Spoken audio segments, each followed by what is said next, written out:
fait, c'est une technique où on va travailler, on appelle ça de la psychobiologie.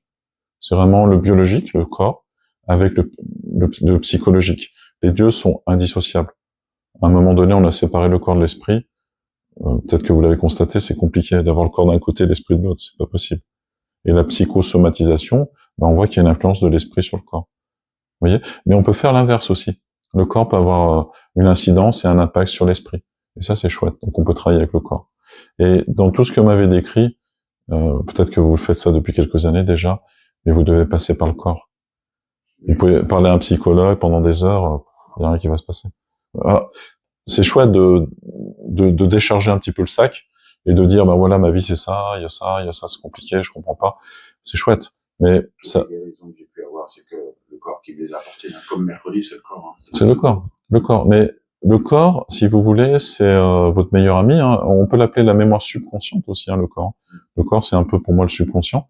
Il y a une intelligence incroyable, une mémoire incroyable, des fois à notre détriment, mais il y a aussi des possibilités d'être bien en enlevant des mémoires, hein, des traumas, des mémoires erronées qui vous correspondent plus, et en mettant à la place autre chose que vous allez vous-même déterminer.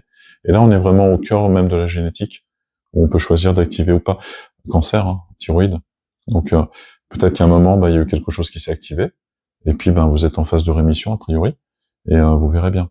Mais quand le corps est crie, ça passe souvent par le malaise ou la maladie, et vous dit ouais, c'est comme ça. Et là, vous êtes dans le centre d'expression, glande thyroïde, chakra Vishuddha, et souvent ce chakra va travailler avec le deuxième chakra au niveau sexuel. Les deux sont, ils ont comme une relation très très forte, et c'est les deux chakras de l'expression. Là, vous avez l'énergie vitale ici, le chi, et là, vous avez l'énergie de l'expression, la vibration, le fait de parler et de créer par la parole.